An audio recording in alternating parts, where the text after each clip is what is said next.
दोस्तों, जिस शख्स ने अंग्रेजों के खिलाफ आजाद हिंद फौज खड़ी की थी, जिसका नाम आज भी पूरे देश में राष्ट्रभक्ति और साहस का प्रतीक है, जिस नेताजी सुभाष चंद्र बोस को देश आज भी सम्मान से याद करता है, अचानक उन्हीं नेताजी को लेकर बंगाल में एक के बाद एक विवाद क्यों खड़े हो रहे हैं।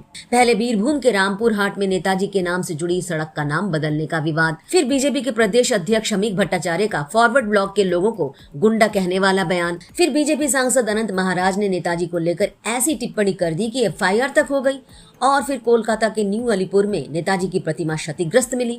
अब सवाल सिर्फ ये नहीं है कि किसने क्या कहा, सवाल इससे बहुत बड़ा है। क्या बंगाल में नेताजी की विरासत को लेकर एक नई राजनीतिक लड़ाई शुरू हो गई है?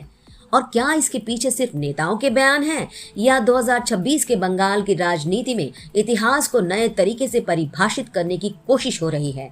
चलिए पूरे मामले को जोड़ते हैं। Welcome to RP quick world. सबसे पहले चलते हैं पश्चिम बंगाल के बीरभूम जिले के रामपुर हाट।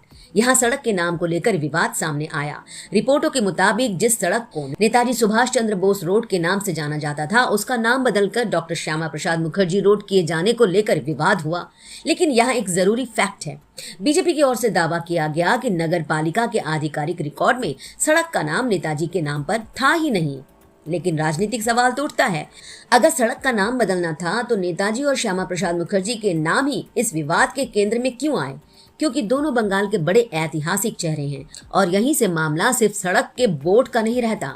यह सवाल बन जाता है, बंगाल के इतिहास और राजनीतिक विरासत पर किसका नैरेटिव चलेगा। फिर आया शमीक भट्टाचार्य का बयान। उन्होंने फॉरवर्ड ब्लॉक से जुड़े लोगों के लिए गूंस यानी गुंडा शब्द इस्तेमाल किया। यहाँ एक फैक्ट बिल्कुल साफ है, उन्होंने नेताजी को गुंडा नहीं कहा था। लेकिन राजनीति में सिर्फ ये देखना काफी नहीं होता कि शब्द किसके लिए इस्तेमाल हुए, यह भी देखना पड़ता है कि उस शब्द का राजनीतिक संदर्भ क्या है। क्योंकि फॉरवर्ड ब्लॉक की स्थापना नेताजी सुभाष चंद्र बोस ने की थी, तो सवाल उठता है, शमीक भट्टाचार्य जैसे वरिष्ठ नेता को क्या ये मालूम नहीं था कि फॉरवर्ड ब्लॉक और नेताजी का रिश्ता बंगाल की राजनीतिक स्मृति में कितना गहरा है? अगर मालूम था तो फिर गुंडा जैसे शब्द इस्तेमाल करने की राजनीतिक जरूरत क्या थी? क्या निशाना सिर्फ आज के फॉरवर्ड ब्लॉक पर था, या फिर यह बंगाल में उस राजनीतिक विरासत को चुनौती देने का तरीका था जिस पर फॉरवर्ड ब्लॉक लंबे समय से दावा करता रहा है? यही सवाल इस बयान को सिर्फ एक बयान नहीं रहने देता। और फिर आया अनंत महाराज वाला बयान। इससे मामला तो और गंभीर हो गया। बीजेपी के राज्यसभा सांसद अनंत महाराज यानी नगेंद्र राय ने नेताजी सुभाष चंद्र बोस को लेकर बेहद विवादित टिप्पणी की। मीडिया रिपोर्ट्स के मुताबिक उन्होंने नेताजी के लिए वार क्रिमिनल यानी युद्ध अपराधी शब्द का इस्तेमाल किया। उन्होंने आजाद हिंद फौज की भूमिका और नेताजी के योगदान को लेकर भी सवाल उठाए। यानी अब बात फॉरवर्ड ब्लॉक के लोगों तक सीमित नहीं रही, सीधे नेताजी की ऐतिहासिक भूमिका सवालों के घेरे में आ गई। इसके बाद विरोध बढ़ा। बंगाल में बीजेपी की सरकार है, शुभेंदु अधिकारी की सरकार ने तत्काल इसका विरोध किया। एफआईआर दर्ज हुई। पश्चिम बंगाल सरकार ने अनंत महाराज को दिया गया बंग विभूषण सम्मान वापस ले लिया। आपको याद दिला दे, ये बंग विभूषण सम्मान पूर्व मुख्यमंत्री ममता बनर्जी के कार्यकाल में दिया गया था और आखिरकार अनंत महाराज ने माफी मांगी। अब यहाँ बीजेपी के लिए सबसे बड़ा राजनीतिक सवाल पैदा होता है, क्या ये सिर्फ एक सांसद की निजी राय थी या पार्टी के भीतर नेताजी को लेकर कोई बड़ा वैचारिक मतभेद है? क्योंकि अगर कह दें बीजेपी नेताजी विरोधी है तो ये भी जल्दबाजी होगी। क्योंकि बीजेपी के प्रदेश अध्यक्ष शमीक भट्टाचार्य खुद नेताजी के सम्मान की बात कर रहे हैं। बीजेपी के दूसरे नेता भी अनंत महाराज की टिप्पणी से दूरी बनाते दिखाई दिए। तो एक ही पार्टी से दो अलग संदेश क्यों? एक तरफ नेताजी पर विवादित टिप्पणी और दूसरी तरफ नेताजी की सम्मान की बात। यहीं से असली राजनीतिक सवाल निकलता है। क्या बीजेपी की समस्या नेताजी नहीं बल्कि नेताजी की राजनीतिक विरासत है? बंगाल की राजनीति में इतिहास सिर्फ इतिहास नहीं है, इतिहास यहाँ वोट का मुद्दा भी बनता है। बीजेपी के लिए श्यामा प्रसाद मुखर्जी एक बेहद महत्वपूर्ण ऐतिहासिक और वैचारिक प्रतीक हैं। दूसरी तरफ नेताजी सुभाष चंद्र बोस किसी एक पार्टी के नहीं हैं, वह बंगाल की अस्मिता के साथ पूरे भारत की राष्ट्रीय स्मृति का हिस्सा है।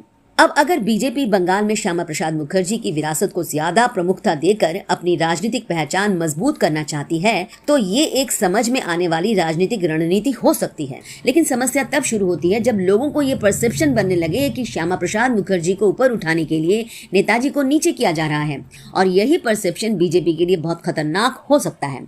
लेकिन बंगाल में नेताजी को लेकर भावनाएं सिर्फ राजनीतिक नहीं है, यह भावनात्मक और राष्ट्रीय दोनों है। और इसी पूरे विवाद के बीच कोलकाता के न्यू अलीपुर में नेताजी की प्रतिमा क्षतिग्रस्त मिली। प्रतिमा का दाहिना हाथ टूटा हुआ पाया गया। पुलिस ने जांच शुरू की, सीसीटीवी फुटेज खंगाले गए, लेकिन यहाँ एक जरूरी बात बता दूं, अभी तक ये साबित नहीं हुआ कि प्रतिमा तोड़ने के पीछे कोई राजनीतिक साजिश थी। इसलिए इसे बीजेपी या किसी दूसरे राजनीतिक दल से जोड़ना अभी जल्दबाजी होगी। लेकिन राजनीतिक महत्व इतना बढ़ गया क्योंकि यह घटना नेताजी को लेकर चल रहे विवाद के बीच सामने आई और स्वाभाविक रूप से सवाल उठे। अब पूरे घटनाक्रम को एक साथ देखिए। फॉरवर्ड ब्लॉक को लेकर शमीक भट्टाचार्य का गुंडा वाला बयान, रामपुर हाट में सड़क के नाम पर विवाद, फिर बीजेपी सांसद अनंत महाराज का नेताजी को वार क्रिमिनल कहने वाला विवादित बयान, फिर एफआईआर, बंग विभूषण वापस, माफी। अब क्या यह साबित करता है कि नेताजी को जानबूझकर टारगेट किया जा रहा है? वैसे तो अभी ऐसा कहना पर्याप्त प्रमाण नहीं है, लेकिन क्या सवाल पूछे जाने चाहिए? बिल्कुल। तो असली सवाल ये नहीं है क्या बीजेपी नेताजी विरोधी है। असली सवाल इससे ज्यादा दिलचस्प है। क्या बंगाल में इतिहास की राजनीतिक विरासत को फिर से लिखा जा रहा है? क्या बीजेपी श्यामा प्रसाद मुखर्जी की विरासत को केंद्र में लाकर बंगाल में अपना वैचारिक आधार मजबूत करना चाहती है? क्या नेताजी की विरासत पर फॉरवर्ड ब्लॉक और दूसरे राजनीतिक दलों के पुराने दावे को चुनौती दी जा रही है, या फिर ये सिर्फ अलग अलग नेताओं के बयान हैं जिन्हें राजनीति ने एक बड़े विवाद में बदल दिया है? अब आपकी बारी दोस्तों। आपको क्या लगता है, ये सिर्फ संयोग है या बंगाल में नेताजी की विरासत को लेकर सचमुच एक नई राजनीतिक लड़ाई शुरू हो चुकी है? कमेंट में जरूर बताइए, क्योंकि नेताजी किसी एक पार्टी के नहीं थे, किसी एक राज्य के नहीं थे, नेताजी पूरे भारतवर्ष के थे। दोस्तों, ये वीडियो पसंद आए तो शेयर करने के साथ साथ सब्सक्राइब भी कीजिए और फॉलो करते रहिए आरपी क्विक वर्ल्ड।